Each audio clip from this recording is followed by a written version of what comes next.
There we go. Good morning, good afternoon, and good evening, ladies and gentlemen. I pushed the wrong button there, but welcome back, SATAL 2020. I'm your host, Moltar, and today is a Gold League match between Gryphon Squadron and TFS 81. If there are Tomcats, if there are Hornets, there are Vipers. I say Tomcat, Hornet, and then I say 16. What is wrong with me? Anyway, had to finish my bagel, and somebody said I need more than a bagel. Yeah, a bagel does not fill me up in the morning. I need more sustenance to get me going. But let's jump in. We're going to see a fan video because the supercut isn't quite done. But let's jump into this. We'll welcome Billy back here in just a second. But let's get going. Here we go.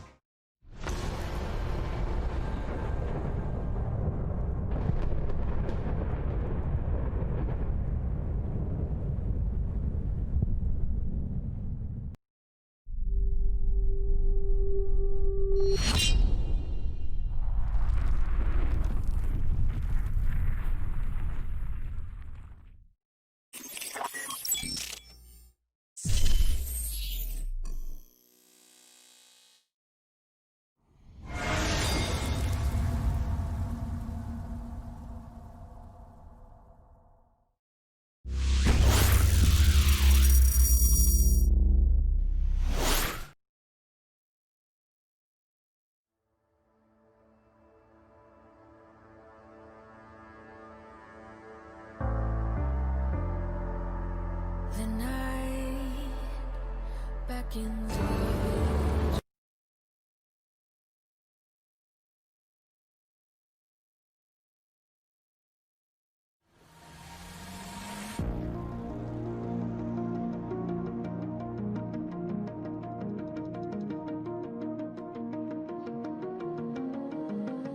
What are you willing to lose? You cover your wounds, but underneath them a million voices in your head that whisper, stop now. Another twist of the knife, a turn of the screws, it's all in your mind, and it's fighting you on yourself. The storm is coming. Wow, kid, what you gonna do now? It's your reflection looking back to pull you down. So are you gonna die today or make it out alive? You gotta conquer the monster in your head and then you'll fly, fly, Phoenix fly. It's time for a new empire. Go bury your demons, then tear down the ceiling, Phoenix fly. And now you're playing with matches, come out of the ashes underneath you. A million voices in the crowd, they're screaming, stop now. Well, let them swallow the pride, you're turning the tide to true believers. Got them in the palm of your hand, you're playing God now. What you gonna do now? It's your reflection looking back to pull you down. So are you gonna die today or make it out alive? You gotta conquer the monster in your head and then you'll fly, fly, Phoenix fly. It's time for a new empire. Go bury your demons, then tear down the ceiling, Phoenix fly. What you gonna do now?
Welcome back, ladies and gentlemen. That was a fan video by Fleetwood, one of the best in the business. Oh, man, Billy, it's good to be back. Welcome back. It's Saturday. How you been? I've been pretty good. I'm ready to go, man. Looking forward to the action today. I think we got a pretty decent one in front of us. How are things with you? Everything good? I think so. My wife does this thing. She calls it swiper no swiping, and she comes up and she like swipes my butt crack with her hand, and it always like makes me jump. Well, my daughter, who's a year and a half old, oh, it is not broadcasting in mono. Why are you doing that? Why did you do that? Mono. There. Anyway, my daughter, who's a year and a half old, saw that and decided, I'm going to do that. And she walked up behind me, did it, and then ran away laughing. So imagine just like this little 2-foot midget doing that to a guy that's 6'5", and she thought it was hilarious. And she just ran away, like and she thought it was numbers really line funny. up. Yeah, so that was... Thought that was really funny. I don't know why. I guess she saw mom do that and thought it would be fun to do. But we got some Tomcats coming today. Any DCS news before we get into that? You had said the 8-10-2. I did not read the weekend news, so enlighten us. Yeah, I basically saw just about the only thing I really remember is the 8-10 seemingly being pretty soon or around the corner. Based upon the way they worded it, it sounded that way at least. So hopefully we get that in our hands in one of these next updates. That would be I think cool. There's going to be some pretty nice additions to that whole thing. The helmet-mounted display getting introduced. I think you can actually kind of overlay the targeting pod onto the helmet-mounted queuing system, so that should be pretty cool. Yeah, I think you can steer it with your helmet-mounted queuing system, if I remember right. Right. I think you can. I believe you can mark point here. I think it's a Scorpion 2 or something along the lines of that. I don't know. I'm sure we'll get corrected in chat there. But yeah, laser guided rockets, similar to what the Jeff has, I believe. I remember several years ago when ED said that would never happen, and here we are, and it's happened. Yep. So that's pretty exciting to see. Well, I think they need to introduce it for the Kiowa as well, right? I believe that's a core weapon on that platform. No idea. You're pretty sure. I think that has that. And then you were saying something about, was the KA-50 in that, or were you just? No, I was saying I'm excited for the KA-52, the upgrades and enhancements to that, just to get a little bit better, even of an air-to-air capability with that thing. Hopefully, getting some Iglos will be nice. That'll be a cool one to kind of throw into the mix, especially doing some runs with like escort for the Kiowa and stuff like that with some gazelles. I think in the next couple months we're really going to see the whole Hilo game evolve and advance quite maynicely here. So hopefully, you're going to have the Kiowa. You're going to have the Hind. Yep. Upgraded KA-50. Yep. Hopefully, at some point in God's Green Earth, multi-crew for the Huey. Yeah, there you go. And MI8. They said MI8 would follow soon after that. So then you have... Well, it would make sense that you would get both. I mean, they just transfer over. They're both, not Polychop. Belsim-Tech, right? Belsim-Tech, right. Yeah. So, and then I think we'd have 5 multi-crewed at that point, once all that rolled out, because that would be, I think the Kiowa is going to be multi-crew. I believe I'm not positive. I know that went back and forth. I thought it started out as not multi-crew and then it went to multi-crew. It's probably part of the reason I would assume we're waiting on. I would assume we'll see the multi-crew finally make its way into our hands Hilo-wise with the Hind, and maybe we'll see it follow for other things after that. I don't know. That's going to be interesting to see how that all shakes out within the sim over the coming months.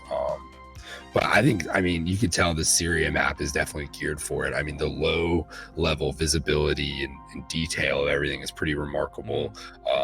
And the frames have been pretty good on there. So I think that's going to be a lot of fun for the Hilo guys and that type of stuff. So looking forward to all that. Yeah, I'm looking forward to it too. You brought up Syria. Syria is awesome, but not just Syria. Has anybody else noticed a serious reduction in overall performance in DCS since the last patch? Yeah, it's been bad. It's been bad everywhere I've gone except basically Syria has not been as good, but like everywhere else is noticeably worse. Like Caucasus is pretty bad right now, at least Yeah. for me. And we're So like something that outgoing I'd like Syria, people to and I'm test while they have the stream camera. up, something that I'd like people to test and then report back and let me know what you think. I noticed when I was flying in single player, and I want everybody to do this in single player, just on an instant action mission. If you have the F-16, do it in the F-16, just because that's what I was testing with. But I noticed that I was capping at like 80 FPS, and I play at 4K, most things on. I don't have MSAA on, but I was capping at like 80 FPS, and my FPS was all over the place. It was up and down, just bouncing around. Yep. It was everywhere. A lot of spiking. Not everywhere. It was bouncing around really, really fast between like 80 and 65, and it would just never stabilize. Even if you were looking straight ahead and nothing was moving, it was just all over the place. And something that I noticed is that when I look straight up, usually when you look at the sky, obviously the game doesn't have to render any objects. So you theoretically should get a much higher FPS, which you've done in DCS in the past. So I typically would see spikes up to like 160, 200, something like that. Well, when I was doing it in this scenario, it would just stay at 80. It wouldn't go anywhere.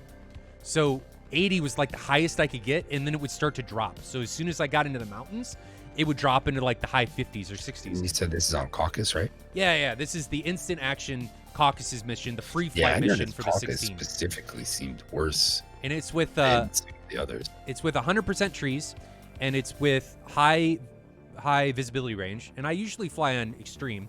And guys, I realize that not everybody can get these FPS. I'm a visual whore, and I'm constantly tweaking stuff to try and get everything. And I've got a pretty killer setup. I mean, I've got my 10900K right now is running at 5.4 with a 2080 Ti. Everything's overclocked to try and get so I can run multiple cameras and stuff. Nice, smooth, a smooth experience for you guys on stream, which means that I get good performance in DCS. But that's something I noticed, and I did some tweaking and found that I took one of my builds from that we stream on, because it's running a build from before the mid-August patch, so early August, late July, somewhere in there.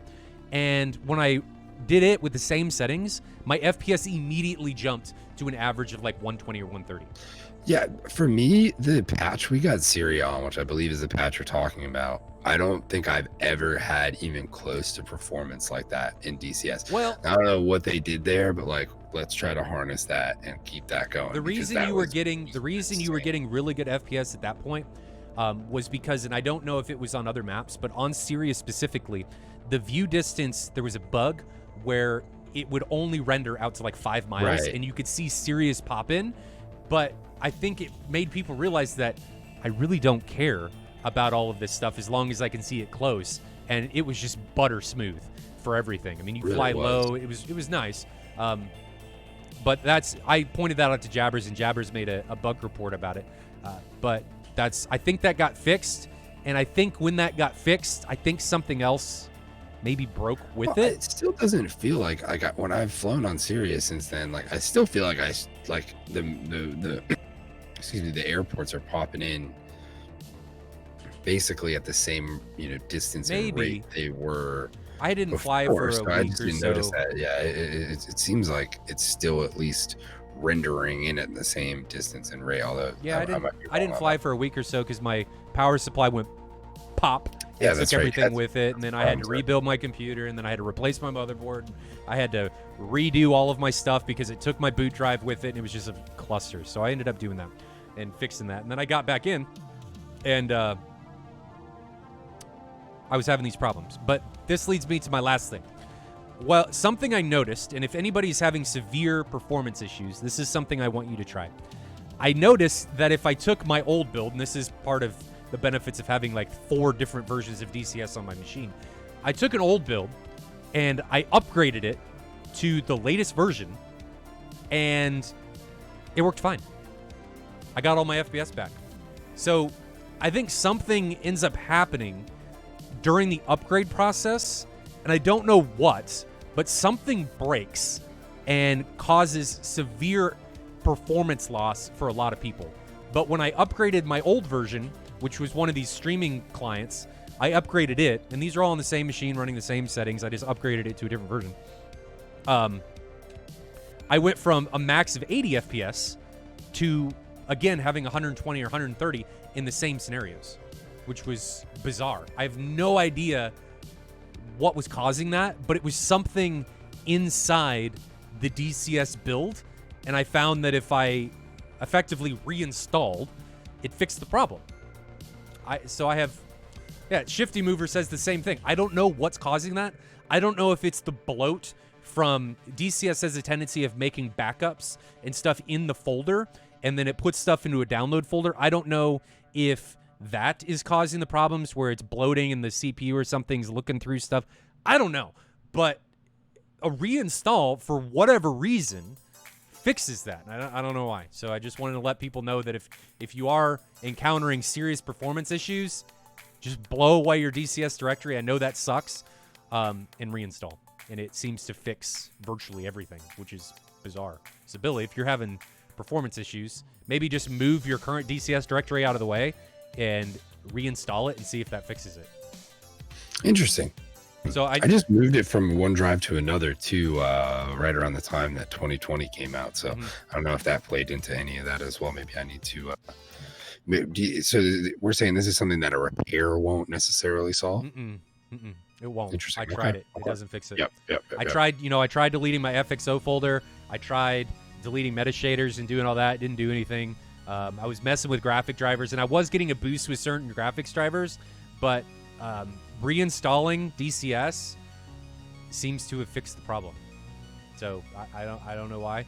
An easy solution, guys, for this, for people that I maybe would suggest is if you have the disk space to install 2 versions of DCS, have one that you don't use, have one that you use, and then whenever you encounter performance issues, just copy the files from the DCS version that you don't use and replace your active version so you don't have to re-download everything every time, and that should fix your problem. Because something gets corrupted or convoluted in the active install during updates or during play, and it doesn't jive nicely anymore. So I'm off my soapbox. I just wanted to enlighten everybody on something that I discovered during the week. I don't know why, but it seems to happen whenever you update DCS, and I do not know why that is happening. So, but anyway, let's jump into the match. Again, this is Gold League. TFS 81 taking on Gryphon Squadron in a 4v4 matchup. I'm excited about this. Hopefully you guys are excited about this. Quick shout out to Comey for the last 14 months dropping the Prime sub saying SATAL. Man, Comey, much appreciated. Thank you for supporting the family. Everything that we get now goes towards the 3090 fund. The 3090, and the reason that's important is because, and right after I say this, we'll move into the match. The reason that's important is because it's hopefully going to allow us to run many more cameras. And the idea, hopefully, is to get pilots' first-person footage later in the year so that we can see their first-person views during a lot of this stuff so we can see exactly what's going on. And if I can do that and run like 6 to 8 cameras at the same time, granted, we might have to drop things to 720 or something, but I don't think that's a huge deal. Honestly, there's not a huge deal when your screen's kind of small. Going from 1080p to 720, we'll just have to see and play with it. Lawn Dart, I've got a 1600 watt power supply. I don't think I'm going to need a new power supply. I made sure that when my power supply went kaputs, that and I do need over a 1K power supply because of my setup. But yeah, so that's that. 3090 is going to be used to all of its potential. 24 gigs of VRAM. I am maxing out my 2080 Ti. But yeah, so anything that we get now goes straight to that. Jaster comes in with the tier 1 sub. Man, that's a baby sub. 9 months. Much appreciated, brother. Been around for 9 months. Yeah. Hopefully we can continue to propagate and make future babies and children. Hopefully that ends up happening. But let's jump into the sim, Billy. Let's see how these guys are going to get on. And let's get to it. All right. Let's do it. You don't want my big face. So here we are in the sim. Sitting down here with Gryphon Squadron. They've got two 18s represented by Flower and Maximus. And then they've got Phantom and Jerk. I don't know who the Rios are. In the Tomcats in the back. I like the Tomcat liveries they're using. I like those. Let's take a closer look at those. Which ones are those? I think it's Puking Dogs, yep. Which ones are those, Billy? Do you know?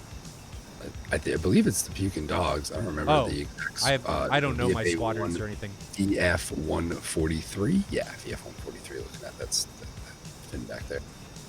Evidently, chat knows. I don't know. The only thing I'm good for, as chat said earlier, is pushing the wrong button, which I do repeatedly, and bring up my fat face, and people are like, get him off! And I sit here and freak out, and that's, yeah, I do that all the time. There we go. So, any predictions today? Well, let's see. We can't make predictions without seeing what the other team's flying. So let's see what the other team is rocking here. It is Novo against Maycop. So a map location we don't see a whole lot. We got two 14s from TFS 81 being repped by Hero and Banana. A 16 by Shay. I'm going to call you Sky. And an 18 from Seagull. So all full fly again. I really like that we're seeing so many full fly aircraft.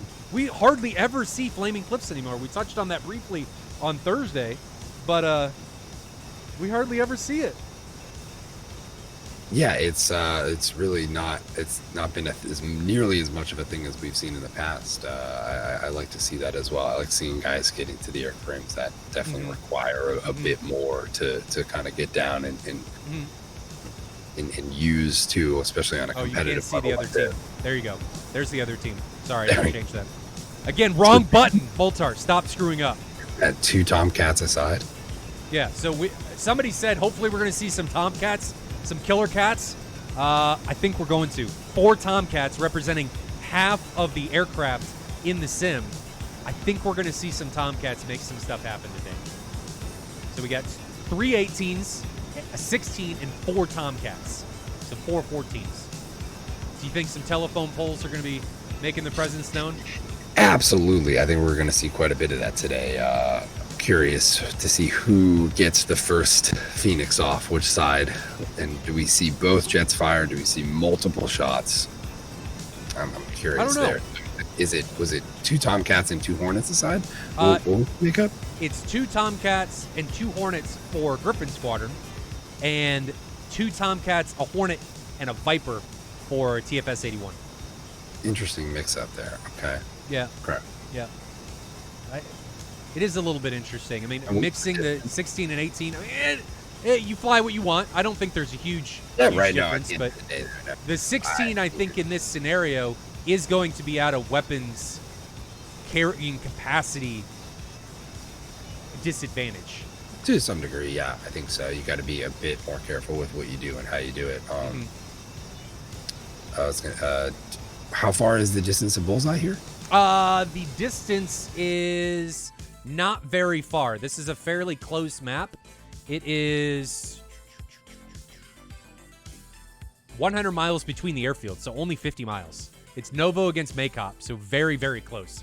And there are AWACS here. I'm checking to see if there's Rios for either side. That I don't know. Looking right now. Should be able to tell quickly without giving away what it is. I'm trying to only look at certain things here. Samurai says, who's getting boned first?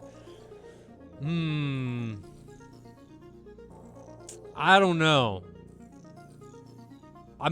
Historically, I don't remember a bunch of these teams flying Tomcats, so I don't know. But it looks like these guys are taking off. So we're going to crank up the volumes here a little bit. We're going to still talk, but we're going to turn up the volumes as these guys depart. Something I will say is that I am going to work and try extra hard to make this stream more PG friendly. Okay, so we're not going to talk about. I mean, I'll leave things open for inference, right? But I won't necessarily say things, if you will. I got some feedback that some people want their kids to be able to watch, and I want that to be an open thing too. I want, kids to be able to experience things with their parents or, their loved ones. So, unfortunately, talking about group sessions, so on and so forth, and taking things and getting things on your face, I gotta start being more careful about that. So I'm gonna try. I can't guarantee it, but I'm going to make an effort. Okay? Maybe shout a bit more, but I'm gonna try. Comey earned the 5K bits badge, dropping the 69 bits. See, I say I'm trying to be more PG, and here Comey comes in dropping 69 bits.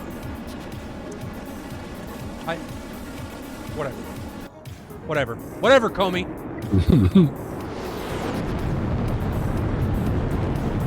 Well, you guys can talk about that stuff, Shifty Mover. We're going to talk about telephone poles to the face, and you guys can, think about that however you want. That's up to you. So, I'll leave things open for interpretation. I just won't necessarily say things, if you know what I mean.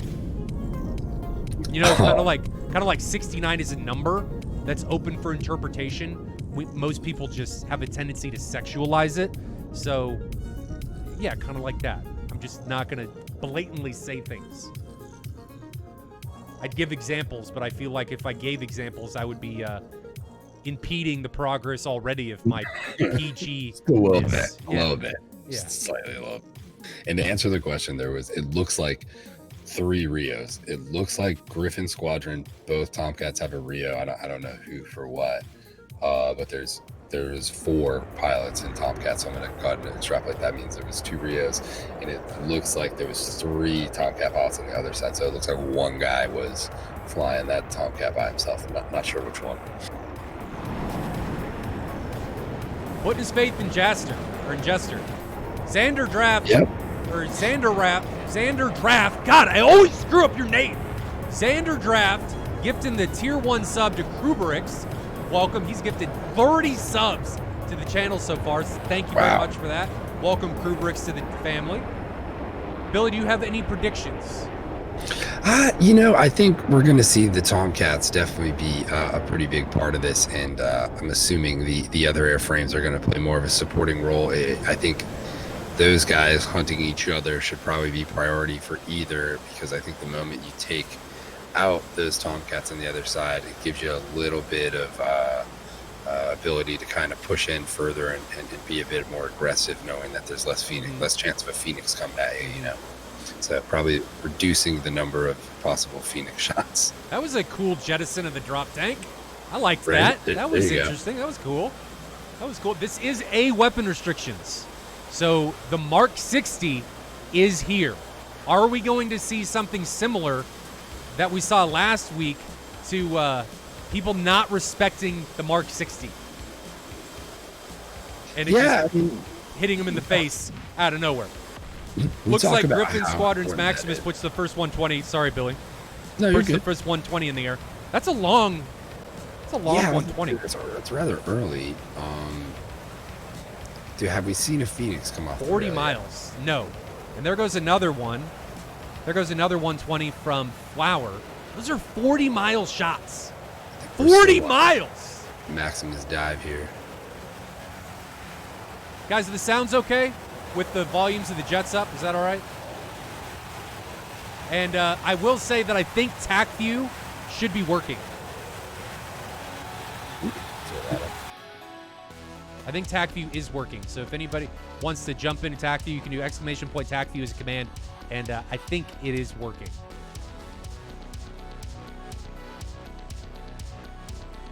Banana better be careful here. He's still at 31,000 feet. And that missile is homing in. He's still not defending. Oh, but it's on Sky. So if we jump and look at Sky, there's the missile behind Sky. Sky's in trouble! No, he's not. It flew right by him. I'm going to guess that missile ran out of battery. Might be the case there. Just died out. It's my guess, at least, to what happened. Looks like Banana. And Oh, but Banana has got an AIM 54 coming in all over him. And he is in a world of trouble. He's trying to defend now, but it's coming. It's coming. 2 miles now, and it is still cooking. 1,400 knots. I don't think he's getting a warning. He's getting a warning. Well, he was, but he's gonna. He reached out and touches him in the bad place, and he gets his wings clipped, and he is now plummeting towards the ground. And Billy, we talk about this week in and week out. Wings are important in order to maintain sustained flight. Right, and he's missing both there. That's not going to end well for him. Seeing a lot of oscillation out of that airframe right now. It's to me looking like prime candidate for a lawn dart here, and boom, there it is. Oh man, that's great. We've got another Phoenix coming in against Hero, and there it is, 2 miles away. He's climbing. Oh, he just ran. That missile just barely ran out of energy. So Hero, I guess, recognized that he was going to be okay and gets away from it. And you guys didn't see that because wrong camera. But nothing happened there. Hero got close to that missile, and it was just out of energy. So well done by Hero, I guess, recognizing that was not going to be a threat coming in on him. 81st got a big uphill battle against them now. 2v4. Looks like Hero ripping a Phoenix out at one of these Gryphon guys back there. I'm going to guess Phantom, maybe? I don't know. Hopefully not Maximus because he's cold. So yeah. That's going to be effective on much. Maybe not. Although Maximus coming back around now. How far are those? Ooh, let me look. They are 25 miles. They look like they're both on Maximus. So let's grab Maximus. Let's take a look at him. And they're coming in from Maximus's left side somewhere. Probably above him. Now in front of him. Somewhere up there. I don't see him yet. There they are. 3 miles away now. So not bad, but Maximus, he's got experience fighting the Phoenix, and you can see these little maneuvers that he's making. All of these little maneuvers are forcing the missile to bleed all of its energy, right? He's not doing anything to abuse any mechanics we talked about in the past matches. He's just doing these little maneuvers that are forcing the missile in terminal guidance to expend energy as it has to, push air over the fins in order to be able to turn. And every time it does that, if it's not under sustained flight, it loses airspeed. It's a nice little exchange, if you will. So well defended by Maximus. Indeed. And that's really what it's all about. It's about making those movements that are going to make that missile have to work just a little bit harder. Well, it's about trying to find that balance of equivalent exchange. Right. Exchanging enough energy for airspeed and vice versa to be able to hit or defend against an incoming or variable threat. So Phantom now puts a Mark 60 onto Hero. And that thing is still accelerating. So let's take a look at it. She is a moving. She is a cooking. 8 miles away now. Is Hero going to be able to get away from this? Hero looks like he's just running. He's got the missile warning. Where is it? Did it? That sucker burning. There's a motor dying out now. It's gotta see it. I don't know. Did it? I don't see him though. That's strange. Yeah, I don't either. Well, let's get Hero's point of view. It's dying off this. The missile's toast. He pretty much successfully evaded it. Okay. It's trying to track him, but it's just falling. It's falling off the deck at this point. There goes a Phoenix in exchange or in retaliation from Hero. There goes a second one from Hero. And if those are on Phantom, Phantom's going to be in a bit of trouble. But Seagull looks like he's got some... Seagull and Sky down here to the south have some issues coming in. But actually, Hero's got a Phoenix coming in on him, and he is in trouble, and he gets his wings clipped. So these Tomcats and now are being neutered. Flower and Jerk, though, both in trouble on Phoenixes of their own. It looks like Jerk is going to evade that one. Yeah, he just narrowly escapes that Phoenix there. Oh! That missile flew right over the top of Flower, effectively notching that. Well defended by Flower. That Almost was took out 2 there. That was man. I guess that Phoenix wanted the ninja squirrels instead of the aircraft. That was close. That was really, really close. But now we've got a missile coming in on Sky, and he doesn't get away. He gets his wings ejected from his aircraft. Just got a bit too close to the F-18 from Gryphon Squadron, and he's not able to do anything about that. Flower puts 2 on the wreckage of that previous kill, effectively wasting those missiles, and now Seawolf looks like he's starting to target on Flower as he recommits. We're riding along with Flower, who is behind. Sorry, we're riding along with Seagull, who is behind Flower. There goes the 120 onto Flower. That was from about 5 miles, so not a bad shot. But if your target is already cold, so we'll grab Flower here. We can turn around so you guys can see it. If your target is already cold, it's just going to be rough.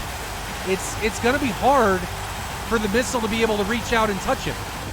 2 Phoenixes. And now Seagull has Phoenixes coming in on him. You can see him burning over the left shoulder, and Seagull is dead. Yeah, you're not getting away from that one. No. He gets hit a couple times, and actually there was one coming in against Jerk, but Jerk was able to successfully drive them into the ground. You can see the splash over the back of Jerk's lift vector there. He was able to drive those into the ground. So Gryphon Squadron comes out unscathed, unblemished, and pulverizes the opposition. Desecration just ensued, Billy. That's what we saw. Indeed. Some really good defending Yes. on the part of Gryphon Squadron. Absolutely. Those guys really seem to know the limitations of where they needed to be, and a little bit of luck too on both of that, but the communication at the end there, a little bit of a breakdown. I'm not sure who it was sorted on that target that had already got taken out. I don't think it really mattered at that point though, so worth noting that there wasn't a whole lot left to go shoot at. So Yeah, I think they just, in those situations, I think it's important that, and I'm going to pull the cameras up again. I think it's important that if there's only one guy left, you still have 4 pilots remaining. Just unleash hell on him, because if he's constantly having to defend, it means that he can't sort on you, right? Which is really important. So I think in those situations, it's okay to just bam, bam, bam, bam, bam, and just keep launching, because it forces your opposition or the bandit, who's only a singleton, to have to continually defend, and it allows your wingman or yourself to get into a really good firing position to get that high PPA shot and close out the round. Absolutely. So totally support that. Let's take a look at the TAC view here. Okay, so we're now looking at the TAC view. I'm going to turn this stuff down. So TAC view, is anybody in Gryphon Squadron in chat that can enlighten me on what the point of these 40-mile 120s were?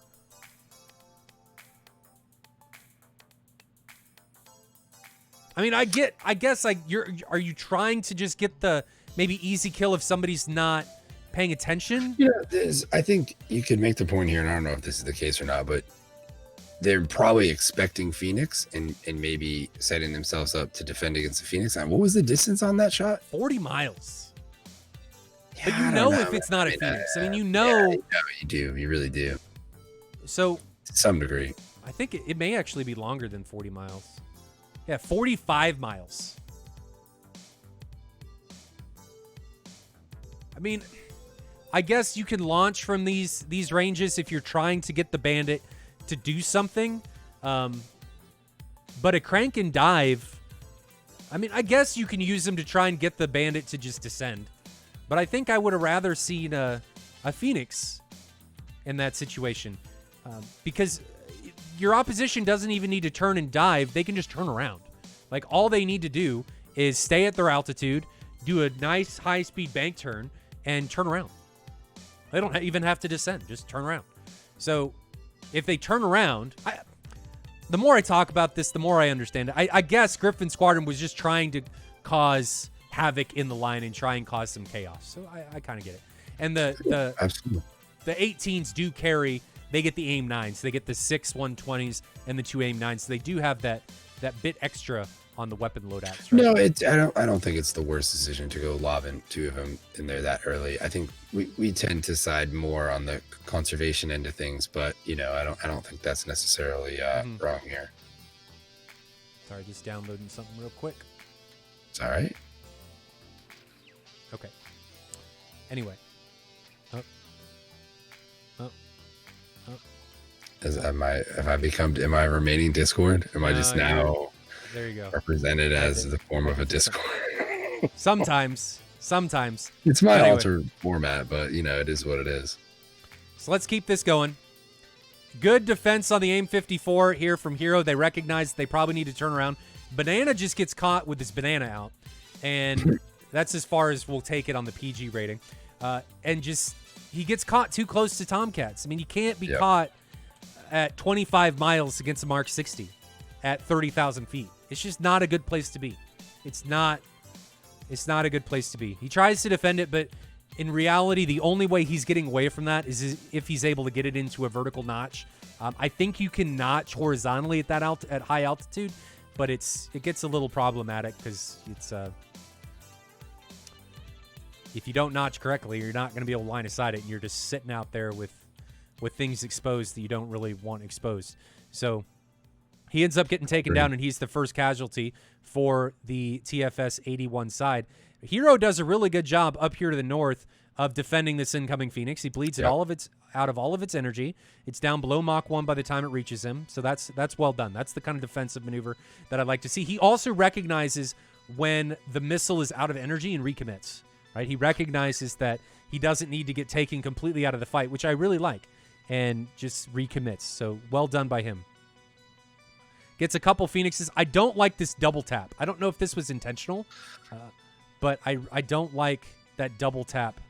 It looked like It looked like they were targeting separate aircraft, I believe. But that might be a different shot I'm thinking of. Wasn't sure what's going on there. Whether those are going at Maximus and Flower or just Maximus. It looks like right now just Maximus.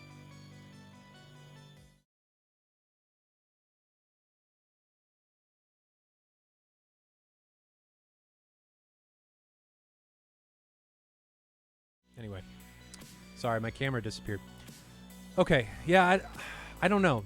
Maybe it was launched at Flower and it just picked them up, but they both went on Maximus. I really don't like the idea of launching 2 missiles sequentially this close together. I don't. I think it more often than not, it's a waste. It's, in my opinion, better to just wait. So this is when Hero gets himself into a bad position. He gets caught with something hanging out at 15,000 feet. Phantom recognizes this and is at 14 miles, and you're just going to die. I mean, the missile at this point is over Mach 3. It's still accelerating when it reaches its target, hits him at almost Mach 4. There's not a lot you can do. You've got to anticipate and think ahead of your airplane and realize that I am in the probable zone where somebody has more than likely already launched at me. I need to be taking precautionary measures that allow me to either be A, already defending, or B, be able to defend very easily and effectively. And Hero just doesn't think far enough ahead and ends up eating that 120. But well done by Phantom recognizing that there was indeed a possible opening right there to cause some mayhem. Flower, attack view actually shows him getting hit by that missile that flew over him. Right there. So maybe TAC view just recognizes proximity? But we definitely saw in the sim that missile flew over top of Flower. It was really close, but he was able to notch it. Right. Xanderdraft says, or you can notch. Well, yeah, you can definitely notch. But my point on that is you want to be putting yourself in a position where you can notch quickly and effectively, which means slowing down and descending. If you're just flying straight ahead at 15,000 feet, bad things can happen. And bad things happen typically very, very fast. And they typically compound on top of one another, right? They have a tendency to build. And when it rains, it pours. It doesn't usually just sprinkle. When you got a leak, man, that just slow trickle coming through the ceiling, usually turns into a torrential drenching of everything that's below it, because things give way and bad things have a tendency to happen. So that's my thoughts on this. Sky just gets too close. What happened there? Here we go. Sky just gets too close in this situation. This is one of those situations that we talk a lot about in the past where Maximus already has him sorted, and he's committing into a situation where not only is he off aspect, but he doesn't have Maximus sorted. So he's trying to sort on somebody inside 10 miles. I think this is like 5 miles, actually. 4 miles. He has to do everything that Maximus has already done before he can launch. And he needs to recognize that in this situation, dude, it's not going to happen. You just need to turn around and defend. Don't try and commit onto a target that already sees you when you don't see them. Bad things will happen, which normally end and you becoming a piece of rubble on the ground. Right? And that's exactly what happens.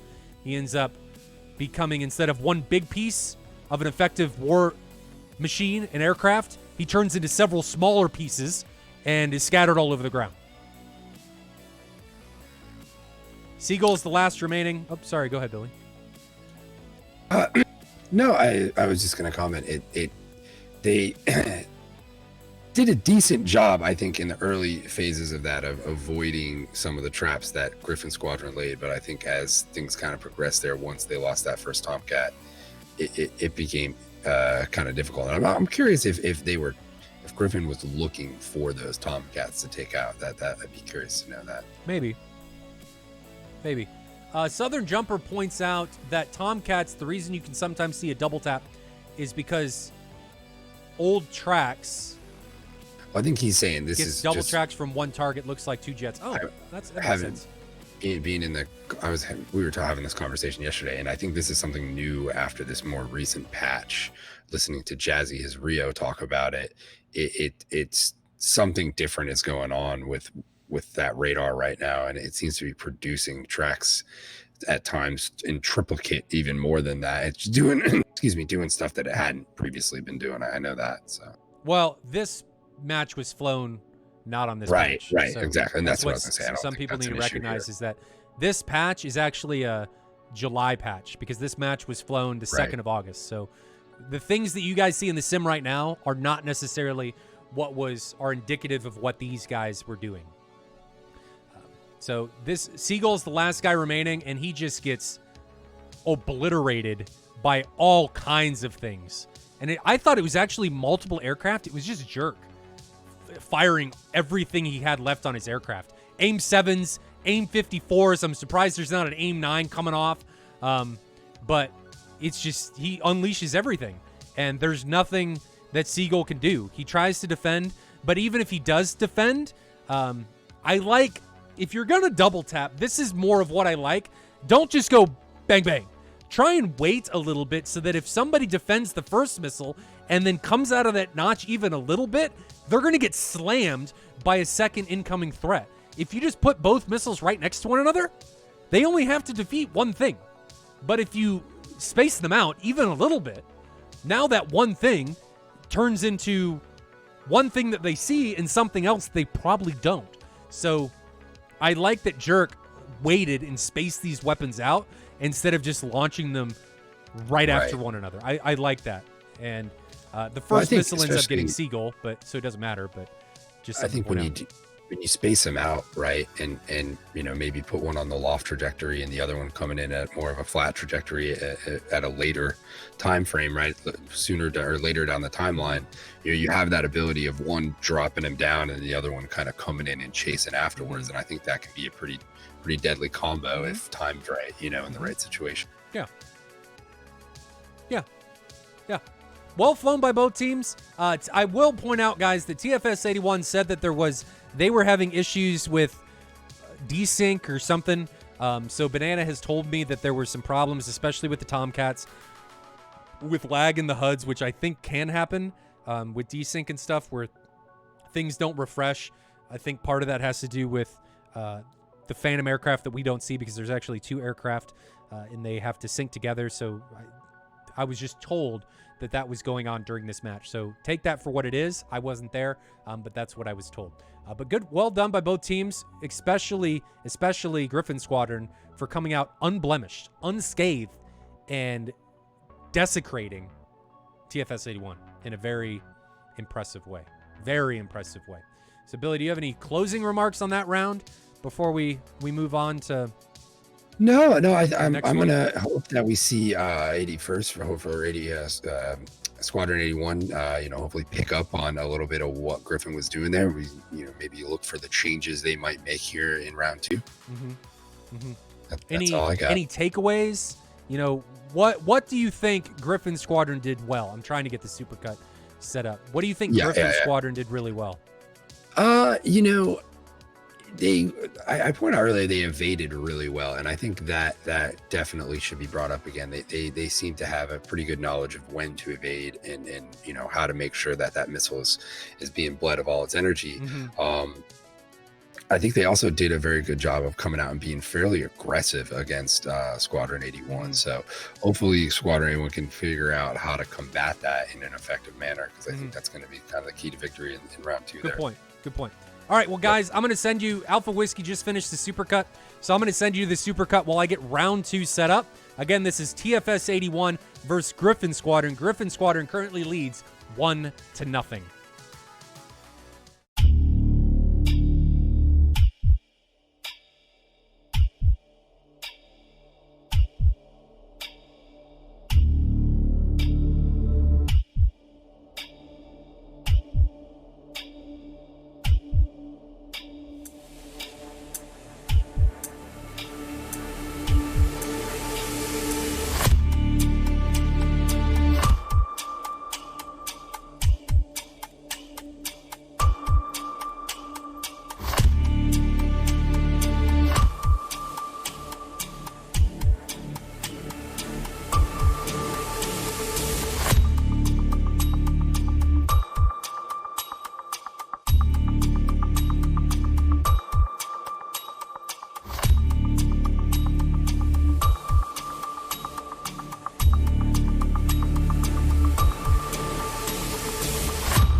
Billy had to take a bio break, but man, that was a good one. That was really, I got goosebumps. That was a fucking awesome supercut. Sorry, I dropped the F-bomb there. I'm trying to make it PG, but man, he just does.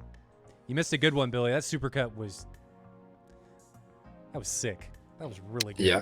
That was really good. The music choice, I think, in all honesty, the music choice to me, I'm an audiophile. I grew up playing, and I played the double bass when I was growing up through a little bit of college. So I've always been huge into audio. And to me, the audio, people forget about it, and they're like, it's all about the visual. Dude, audio is 50% of your experience. And no matter what you're doing, people need to, even in DCS, if you're not focusing on the audio too, you are missing out. If you don't, like, I have bass shakers, I got a jet seat, I got good headphones, and audio just amplifies your immersion. And his Alpha Whiskey's music selection in that supercut was that was perfect. Indeed. I like the rewind cuts and everything he was doing. That was good. That was good. I really liked that. I really liked that one. Yeah. But Billy, while I'm fixing the track, what do you think TFS 81 needs to do aside from not die? I mean, they got separated, and they just seemed to. I realized that you guys could have had desync issues, but it seemed like they were just flying headlong into threats? Yeah, I mean, I think not dying, obviously, probably the most important thing to do in the next round. However, I think trying to hold on to those Tomcats a little longer, maybe try to set up a trap for Gryphon Squadron, lure some of those Tomcats out to expose themselves or separate themselves from some of the other planes. I don't know. I really think, you know, fighting aggression here might be the smarter move, but we'll see what they figure out as far as what they saw in the first round and what they need to do in the second. Just getting the tracks set up, waiting for one to fast forward here a little bit so we can move on. Quick shout outs to Jaster501st for giving out 9 gifted subs. I'll go back and see who those were given out to, but Jaster, much appreciated. Thank you for welcoming everybody into the DCS World Events family. Quick shout out on a separate note. We've got a BFM tourney coming, Fight for Honor. So we did that last year. It was a huge success. It generates funding for Folds of Honor. 100% of the funds generated go towards the Folds of Honor charity. It's a $10 sign up. If you guys type, and I'll go ahead and do it here so you guys can see it. But if you guys Fight for Honor, do or not, maybe the bot doesn't want to be nice. Anyway, it's a BFM tourney on Cox's, same mission location as last year, over top of a Napa, and it is going to be a lot of fun. Mover helps organize it. There's some prizing and stuff. It's on the Eagle Dynamics website right now if you guys want to take a closer look at what it entails. I'm trying to see why Cloudbot is not doing this. Commands FFH. Why did you not post, Cloudbot? Damn it, Cloudbot, always messing everything up. Yeah, he's screwing FFH. I mean, that's what you get when you combine robots in the cloud. There he goes. Of course, you're going to get that. It worked. I was just not paying attention because I'm an idiot. But he posted. So there's the link. If you guys want to take a look, any DCS module is allowed. So you can fly whatever you want, including, if you want to fly Dora against an F-18, go for it. If you want to fly a C-101 against the Tomcat, dude, go for it. If any aircraft that can attach a gun that doesn't have an internal gun, you can use that, like the Su-25, because it doesn't have an internal gun. You have to, right? You have to attach one. No, it has an internal gun. I think that's internal. It has the an Harrier. Harrier. Sorry. So the Harrier you could use. You would just have to attach the external gun, which all of that will be in the mission. You just have to select your aircraft, and all of the aircraft are they're close to airtime balanced. We flew low on the deck in a max sustained turn in full gate and tried to get them all as close to 5 minutes. They're all balanced around the MiG-29 because the MiG-29 is it eats the fuel the fastest. So everything's balanced, I think, around the MiG-29 still in full gate. So it has full fuel, and then everything else I think is close or pretty close to that point. You could do a P-51 versus a Hornet. You could do that. Odds of winning? I don't know if you want to, though. That seems like you're gonna get it. You may get in position, then he's just gonna go away. Yeah, but a P-51, it's hard to hit. It is hard to hit, but I feel like the Hornet is way harder to hit if you can, Yeah, and I feel like there's a significant round size difference between a 50 caliber and a 20 mil. Significant. You're gonna probably need to get a few more hits. I think it's probably gonna take that P-51. I don't know. You know what? There's a video for somebody to make right there. I'd like to see that broken down a little bit. Ladies and gentlemen, if she tells you that size doesn't matter, she's lying. It matters to a point. Obviously, you don't want it to be too big in certain areas. Yes, correct. Size is important, I think. Because I think if we go back to jets here, guys, you can infer with that what you want. But fast movers carrying 30 mil, you limit the number of rounds you could carry. So, or like a 25 or a 23 mil. So I think the 20 mil is a pretty solid point. The Mirage has a good cannon. The Flanker's 30 mil, I think. Pretty sure. I think Jeffrey makes a good point. You really got to take advantage of the overshoots there. Take your opportunities on the overshoots. probably be the way to do that. I don't know. I'd like to watch that now that we talk about the it. MiG-29 doesn't just need a fuel mix of coal dust. It also needs to make sure it carries a road sign in. Indeed. You know, maybe one of the flankers, somebody needs to put a livery with the road sign attached to the front left intake of a flanker. I would rock that. I don't fly the flanker anymore, but I would laugh if somebody used that in the tournament. What's funny is isn't the MiG, I don't know if the flanker has this, it might, somebody will surely be able to correct this, but I believe the MiG has doors it closes on it. The flanker does as well, right? Because the Soviets can't be sure that their airfields are going to always be clean, neat, and protected and all that. So I think it's a great idea. Yeah, it's not bad. It's not bad. It's a testament, I think, to the difference in, you know, when people talk about, you know, the Soviet fighters are more of like your old muscle car that you can really do a lot to and beat up in a lot of ways, and it's still just going to keep doing what you need it to do. And the American Western fighters more of a, you know, high performance race car type deal that needs more attention, needs to kind of be a little bit more kept after and whatnot. But yeah, I think the testament to that thing, just raking a road sign and just not really missing a whole beat on it, is probably you know, a good example of that at the end of the day. All right, that's true. Another quick note before we move into the next round. Quick shout out to Bear from Grim Reapers. He helps me a lot with the missions. He is working right now on a mission for DCS World Events that is going to be, I'm going to say it's the balanced decisions and stuff I am going to try and focus on balancing around weapons in general and aircraft in general, totally removing the skill part of the equation, because I feel like skill as a balancing metric is a avenue to poor balance in a server. If you look at other games like Counter-Strike, they don't balance around skill. Man, if you're not good, you're just gonna die. And you have to be okay with that. That's part of the drive to get better. And I don't want to balance a server, which I've seen so many other servers do, that creates an atmosphere where they try and make it so that newer players they feel relevant and they feel like they can do things. Because what ends up happening is if you give a good player those same weapons or those same balancing restrictions or those same handicaps, they make it rain. And it becomes an issue. So you want to balance around the weapons in general, how they can be utilized, and then go from there. And if people are getting bamboozled, well, get good, son. That's how it used to be. And I don't mean that negatively.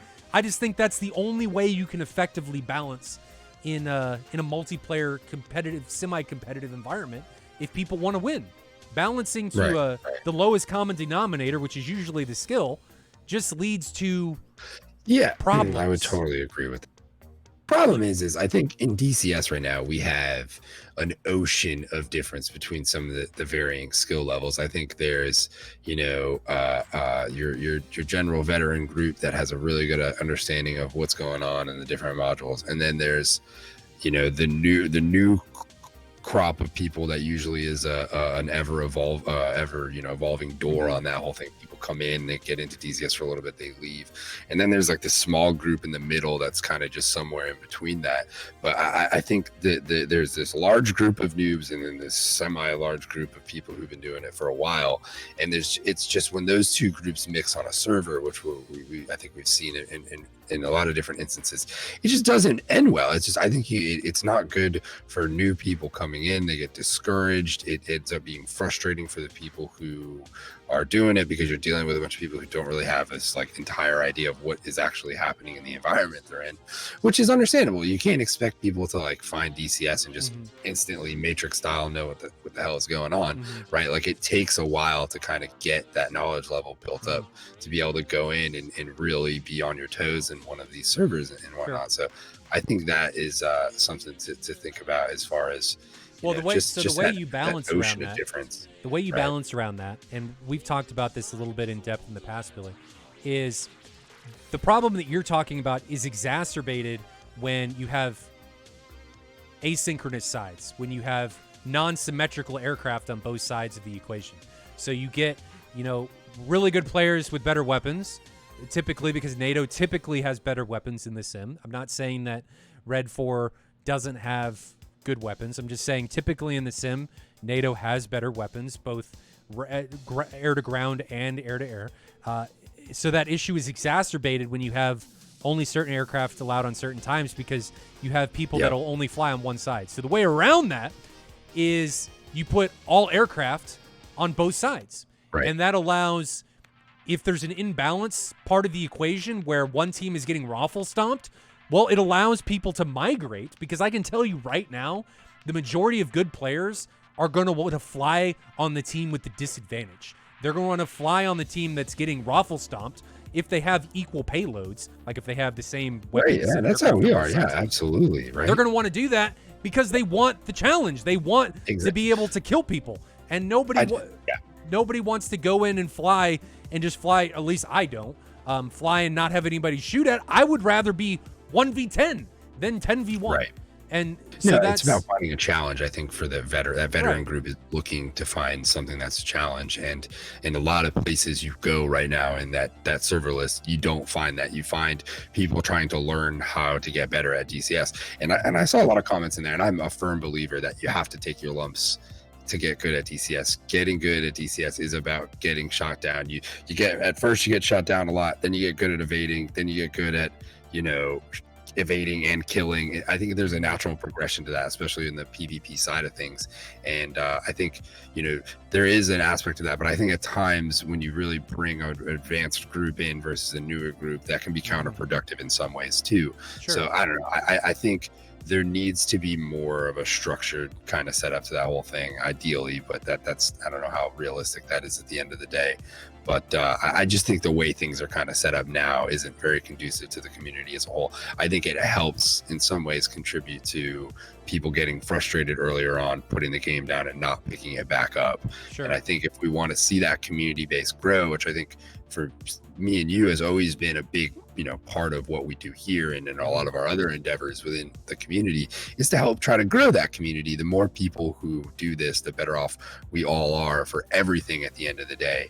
So I think as a community, finding ways to kind of help those people foster that growth at that earlier level is in everybody's best interest. But at the same note, like, provide something for the people who have been doing this, who do know what they're doing, to get that challenge, to get that that level of play that they're looking to get on a more average daily basis, right? That I think is I think it's, I'm just trying to provide a server that is right indicative of DCS in its purest form. I don't want really any scripts. We're putting in something.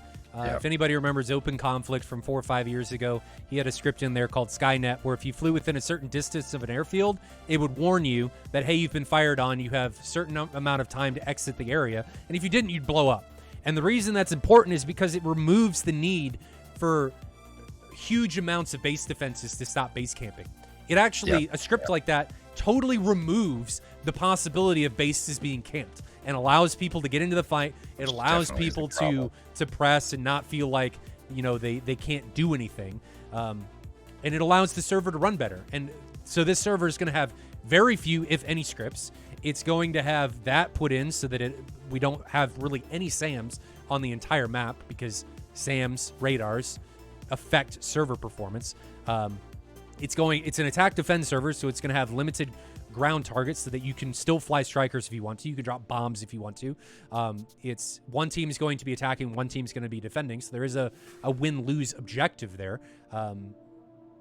It's going to be really, really simple. And the overall idea, the first map's going to be on Syria, but the overall idea is to allow it not be stagnating. You're not going to stagnate, because we're going to try and incorporate Persian Gulf, Syria, Caucasus. I'd even like to include Nevada. Hell, I'd like to include the channel map. I'd like to include all of them, because I think there's good scenarios on all of the maps. And if you never know what the next map is going to be, the possibility of feeling like you're flying the same thing over and over, like I feel like we do all the time on servers now, gets taken away.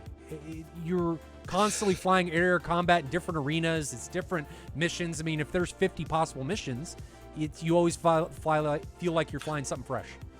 I totally agree there, and I think I'd like to see ED come up with some sort of maybe like multiplayer map subscription service or pass. I know that may alienate some people who have paid the full price for everything, but there's got to be a way to unify people on that multiplayer level to get more people on these different varying maps. I really wish there was a way to kind of figure that out, because it sucks. It sucks that, you know, right now, especially with the performance the way it is, Caucus is the map that everyone plays on, but yet Syria, clearly the better performing map, the better map overall right now, you know, isn't necessarily going to get the attention it deserves in PvP, just due to how not everybody has it and not everybody is in a position to just go out and buy that. So I don't know, I'd like to see something done there at the end of the day, but that's a pretty that issue's been hammered on quite a bit in the community, I think. Yeah, I think most people play on Caucasus not necessarily because of performance, but because it's free. Right, exactly. It's free. And that's what we've now entered into this point where the best performing map is not the free map, and I feel like that hurts the multiplayer community even more. So hopefully we see that get rectified in some way in the future. Roundabout says, I'd like to see a mission skill progression qualifying pilots access to higher level multiplayer servers. Looks like these guys are departing, so I'm going to turn up the volumes here a little bit. I like that idea, but I don't think the multiplayer player base is large enough to make that I just don't have that worthwhile. That's one of the biggest problems in DCS and it is growing, but the multiplayer community is so fragmented all over the world that there's very limited numbers of multiplayer participants that I don't know that's would be beneficial. I think we may further segment the multiplayer community if that was done. I really like the idea. You're talking about something along the lines of like the different leagues and stuff that you have in Fortnite or in PUBG or Apex or something, where you get to a certain skill level and then you progress to the different new rank. Isn't iRacing like that to a degree? You know, you show up and you have to kind of get your licenses and get qual. I know the nature of racing, I think, is a bit more naturally set up as we deal with things at a more of a military level, where that's just kind of handled in the natural progression. You know, I think in the virtual sense, you're already to have assumed to have made it to that point by the time you hop in one of these things.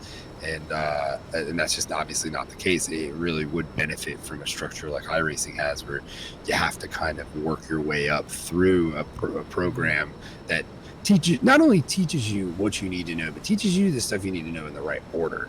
I think that helps. I think learning this stuff in the right order and progression helps build that foundation and then build upon it. I think aviation specifically is one of those things, because there's two different types of people. There's people that get into this that are familiar with aviation, familiar with flying, and there's people that have never flown anything that find this stuff and get into it. And I think those are two totally different people that kind of need to approach things in two totally different ways. Maybe not totally different, but different enough to where it should be noted, I think, at the end of the day. But I don't know, there's a lot of, and I think you used the word fragmented earlier as far as where people are and spread over. And I think a lot of the tutorials and the way for people to kind of get brought into DCS, it's very fragmented right now. You really have to kind of be proactive on your own and go out there and source and find all that stuff.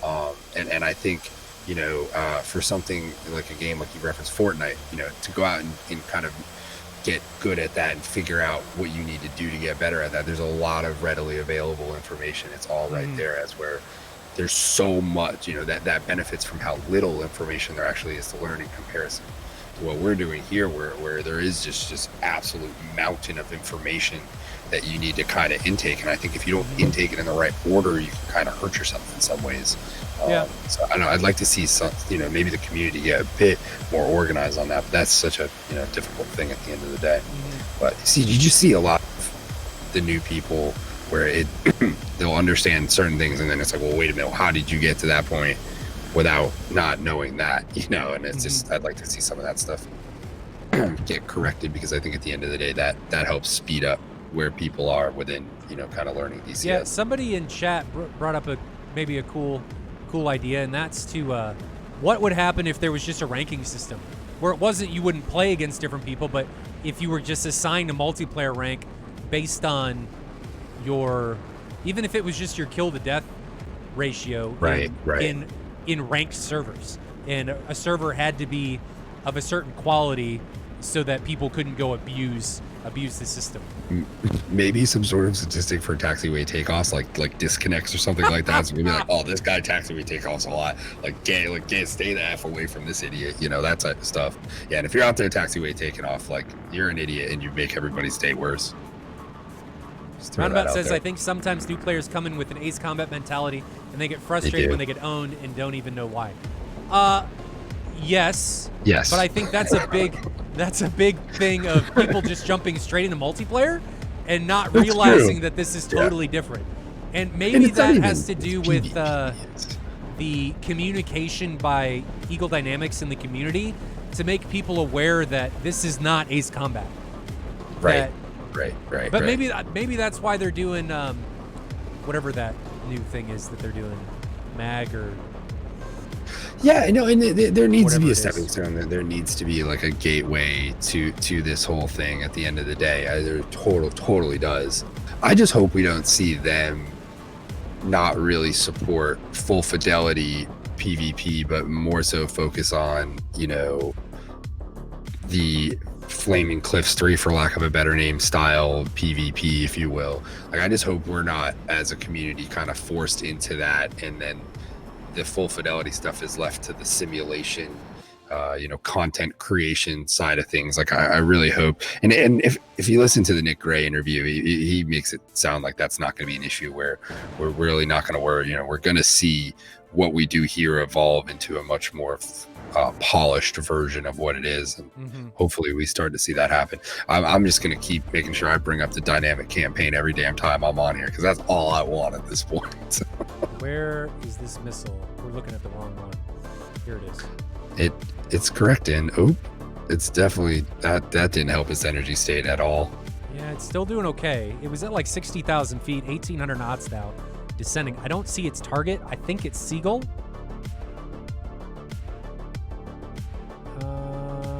I don't think it's going to hit anybody. That was some redonkulous yawn, that Phoenix. Yes, it was. Egregious. It just flew over somebody, and it's on Hero.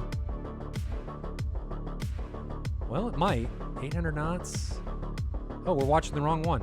Hero actually got hit. Crap. There were multiple Phoenixes in the air. We didn't see Hero get hit. So Hero gets taken down. That's unfortunate. So there were like 4 Phoenixes in the air, and I couldn't tell which one I should be on. And Hero got pulverized in the face by that Phoenix that was coming in. That's really unfortunate. He's the first casualty of this round 2. So TFS 81 already being down 1 round now suffers the first casualty here in round 2. That puts them at a huge disadvantage. Jogging back the TAC view, it looks like Hero maybe turned his vector toward, like his RWR was blind at he turned almost at the right time. Judging the distance, he may not have, as he was recommitting, he may not have realized that thing was still pushing on him. So let's go to split view. We've got Sky on the left now, ingressing against Jerk, Maximus, and Phantom. And Sky now has an AIM 54. That thing's still going to be powered, so we should. Is this it? I hope to God I'm looking at the right one. I don't think I am. But we're going to see him, and he gets hit, and his wings get clipped. So these multiple Phoenixes are just getting, with multiple Tomcats in the air, they're just getting hard to tell where things are. And did harpoons out? Did what? Did somebody put harpoons out? There's 2 AGM 84 Deltas coming through. Yeah, where did those come from? What? I'm gonna go back and figure this one out. It looks like Seagull was carrying 2 AGM 84 Deltas. He rips those off. What? That's awesome. That is awesome. Like, what is going on there with that? Oh man. Oh man. I'm gonna guess, as somebody who has a ton of preset loadouts and tends to haphazardly just smash that drop down and click on one and end up the battle getting like, Seagull's now recommitting. He's got a Phoenix coming in on the right side. Half mile. Face smile. Whoa. That got really close. Yes, it did. Barely missed him. And you know the harpoon? Gryphon Squadron is sorting on the harpoon. Like it's like a talt. It's showing That's up. I was gonna say, is up, that? It's showing up as a radar contact. And it's probably moving fast enough too that it's gonna keep that. That's an interesting turn of events here. Definitely gonna need to do some testing on that myself to see how effective that is, because I really want the Tald on the Hornet, and if the AGM-84 Delta is the poor man's Tald, I'm all about that. I mean, yeah. And I now mean, Seagull, the drag on him is Seagull, terrible. no! Where are you going? Don't commit into the I mean- Hornet's nest. Oh no! Split screen so you guys can see what's coming in. He has all kinds of things inbound on his aircraft, and that Phoenix, it's like a shark that smells blood, and it catches him still under power. Mach 3 freight train pounds him, and he flies headlong into the ground. Banana shot an errant AIM-54 Alpha. I'm not sure if it was at the blue AWACS or not, but nope, it's actually not. Well, now he has that could all be a kinds of problem. things. He's got an AIM-54 coming on him, and he gets taken down. So that That's was gonna be all just, she wrote. that went from bad to worse to over. I mean, the first casualty happened, and then everybody just started dying. But the fact that the 84 was like a Tald, did we just uncover something, Billy?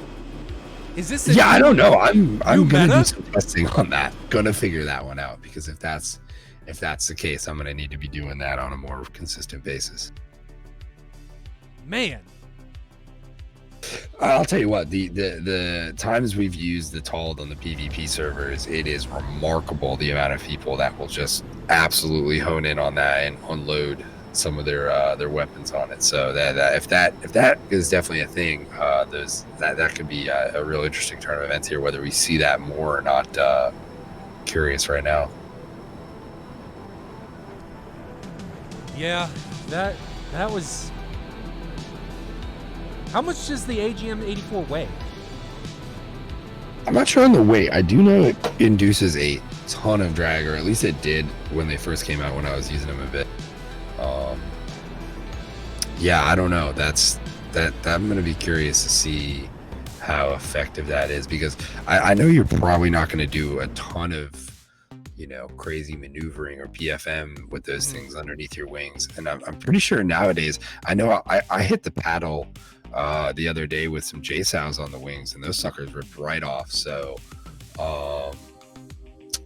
I don't know if that is like a new thing that they finally got around to like making work right, or whether that was like a bug, or what the deal with that is. I know the flight model and a lot of the G limit and the override stuff's all been kind of being tweaked with recently, but I'd be curious if you put those AGM-84s on and you try to recover from a shallow dive, or whether they stay on the wings or not. I'm curious there what the deal with that is too. Red Hotia, the IP for the real-time TAC view is you do ! TAC view. Streambot will tell you, or Streamlabs will tell you. It'll let you know what the IP is. But let's jump to the TAC view and see what the hell just happened. I mean, that was a really interesting round. Fast and Furious right there for sure.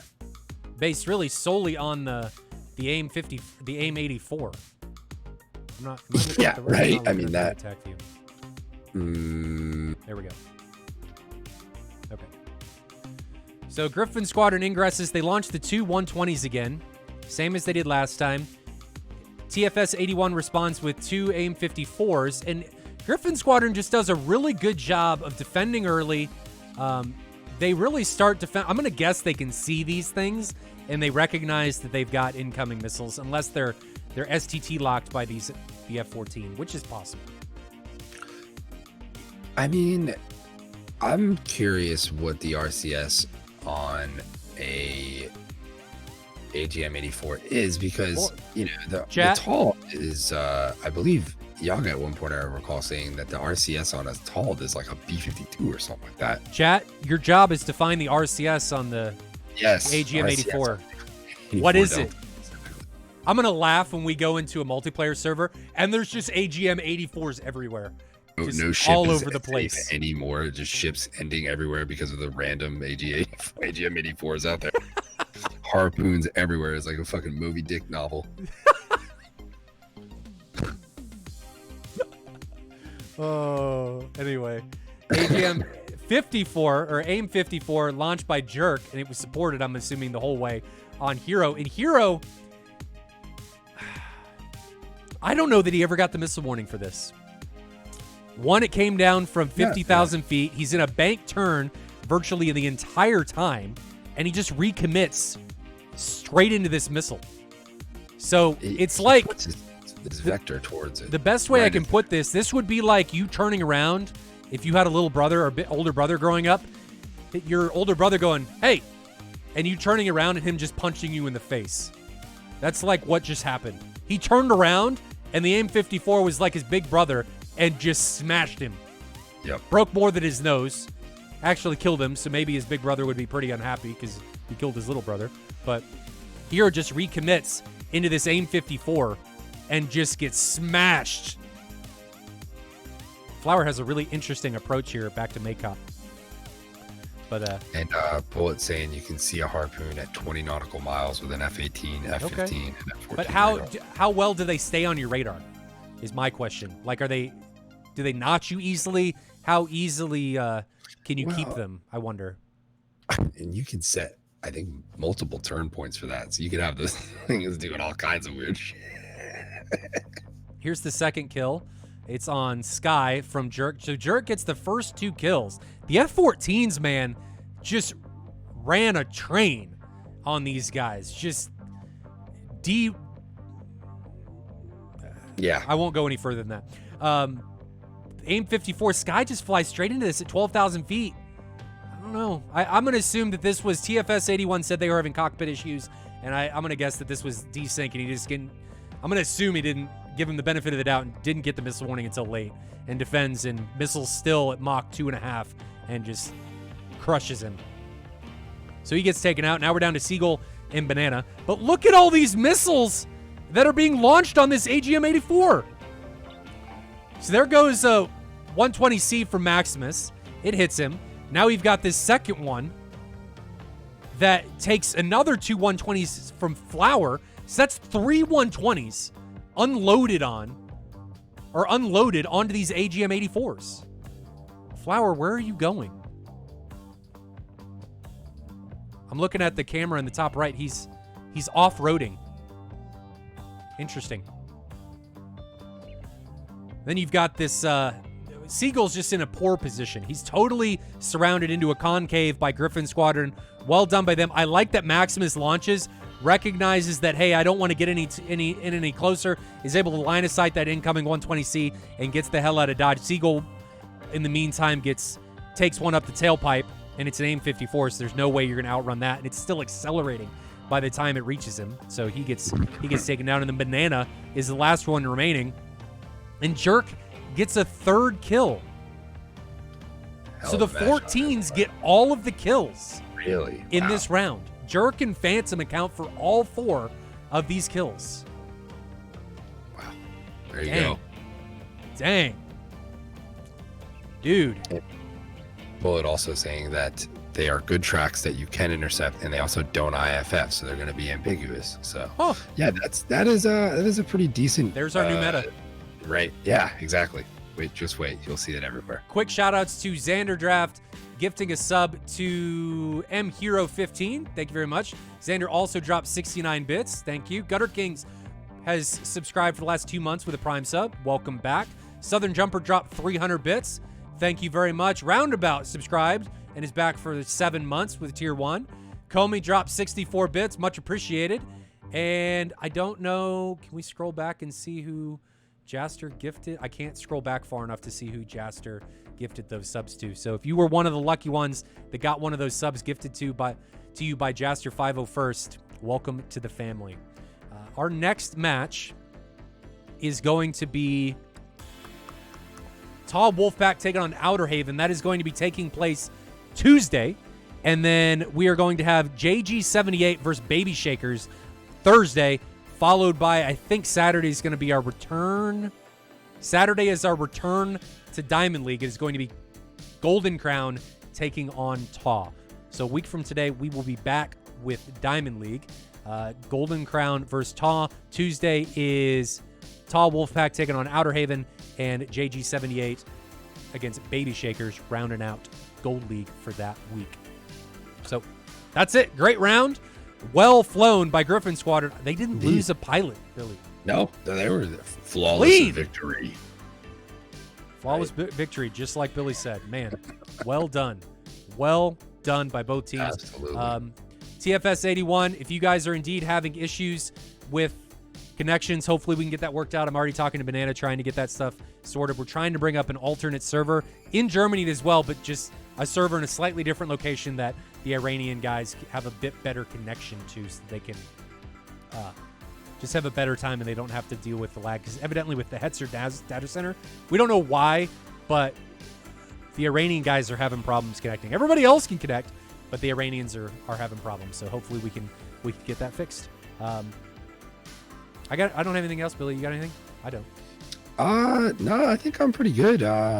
I know me and the boys are going to be hopping on, getting some PvP action in the rest of the afternoon. So anybody out there who's looking to go mix it up, you should be able to find us somewhere. Chat, go find Billy and his crew and go kill them. Find us, try to kill us, and make that your afternoon goal here. And I think we start doing a weekly service announcement, Bob Barker style, like spay to neuter your pets, but don't exploit or cheat in DCS, guys. Don't do clean that. play, clean fair play, guys. Let's keep reminders out there. Don't do that. Watch out, check your TAC views. People out there are exploiting things. Yeah, they are. So the things that we're talking about, just to reiterate there, people are exploiting by, they're doing like an AOA really fast roll that freaks out the missiles and they can't track, and they'll either hit on their screen or your screen and they won't cause any damage. So don't do that. Try not to use the flaps exploit. Try not to use the paddle switch. Just try and fly how the real flyboys would. I know the paddle switch and stuff it's there. It's not technically an exploit in DCS, but let's just try. It doesn't make it any cooler to do that. Yeah, it doesn't. It may feel like that, but it doesn't. Let's try and be nice and clean, But the AOA one especially, let's try not to do that. Yep. The ring rolling is for chumps, as some jumper says. Don't do that. No taxiway takeoffs. I'm going to throw that in there. Are you going to be on Red Sun Rising? I think we're looking to go on that Redstone Rising server when or if that is up. I know I just saw a jumper asking Bullet if we were going to get Syria on 104th day. Please, hopefully we are. Yeah, I would assume 104th is probably where you'd find us. It's usually where we try to spend most of our time these days, at least. Yeah, so. Rage pointed out the 32-second F-18 radar exploit. Don't do that one either. Do you know about that one, Billy? No, I don't. So I hope we're not just telling everybody how to do it. Yeah, I was gonna say maybe we just not do that. Like, I don't even want to know. Because then people could accuse me of doing it. I'm just gonna say no. Don't tell me about it. I don't want to know. It's pretty easy to spot when you can tell. It's the F-18 when you increase the age out timer, you get Magic INS. So you basically, you're time traveling at that point. Yeah, so if the age out timer is still tracking an old bandit, that if you set it to like 32 seconds and it hasn't aged out yet, the missile will just continue to track as long as the target is still within your age out timer. Don't do that. It shouldn't be behaving that way. And the reason I say it shouldn't be behaving that way, just so people understand, is that the age out timer means that your radar no longer sees them. It's just keeping it on your screen so that you have some idea of where that guy is. So I understand that the 120 should have INS and it should go to your last known position. But the bug is that the age out timer creates magic INS and the missile will track to new locations in wherever you go. So even if you change direction after the F-18 has turned his radar off or lost lock, the missile will continue to track you. So be aware that is an only 18 bug. Obviously, the AIM-54 still has Magic INS a little bit. Hopefully, in the next patch, we get the new one that they've been talking about. But just people be aware that the 18 is the only aircraft with the 120 that has this problem. So if you died to an F-16, I'm sorry. The F-16 does not have this exploit. that killed you fair and square. So just don't try and use this as an excuse for dying. We need a PTE. We need a PTE for these reasons. Exactly. Set up a server with an advanced fucking version for us to test out. Yeah. Well, stuff like that, though, I think that would be hard to find. I mean, the only reason we find it, I think, is because I just don't think they're monitoring anything at all of what's happening on a large scale servers and stuff. So I just think that needs to be brought into the purview. But I have, I've talked to a bunch of people. I know people like to give Grim Reapers a hard time for their testing. They actually do a really good job. I've seen what they do, and there's just a lot of things. Public, though, and it's not the problem. Oh, you're talking about a public test server, right? I think they need to figure out a way to not have it just be a small group like the Grim Reapers that's doing this, but there needs to be a way that we can go in and use that updater, switch to an alpha version, go onto a specific server where like a random, BV, it doesn't even need to be anything crazy, but just your standard, airquake or something is taking place, so that at least they have logs and feedback that are being generated somewhere. Because it's just, when you talk to people and ask questions about what is done to try to refine what we're doing on there, and there's nothing. They're not. It's, we kind of have to police and do that ourselves, and I just feel like they need to take some ownership on what's happening within that environment. The solution would be to bring alpha back. Make a build where people can download alpha, have beta be the next one. People can download alpha, they can test it if they want to, and then you just kind of go. Put a server. Or allow us to put the server up for that. Absolutely. There needs to be a way for more people to test that build before it makes its way out. But that's a whole other argument for a different day. We're already going past the time here anyway. Sorry, guys. Now I'm Mini Merlin's back. Yeah, you're back. Sorry, I forget that you're in Discord. We need to use OBS Ninja, Billy. Let me talk to you real quick after the stream about how to set that up. Sure. But guys, that's gonna be it. I'm gonna send you out with the supercut. So be watching for Tall Wolfpack taking on Outer Haven next Tuesday. That's when we'll see you back. Have a great weekend. It's a long weekend for us here, at least in the United States. Have a good one. Until next time, ladies and gentlemen, stay safe in those virtual skies, and I'll see you guys later. See you.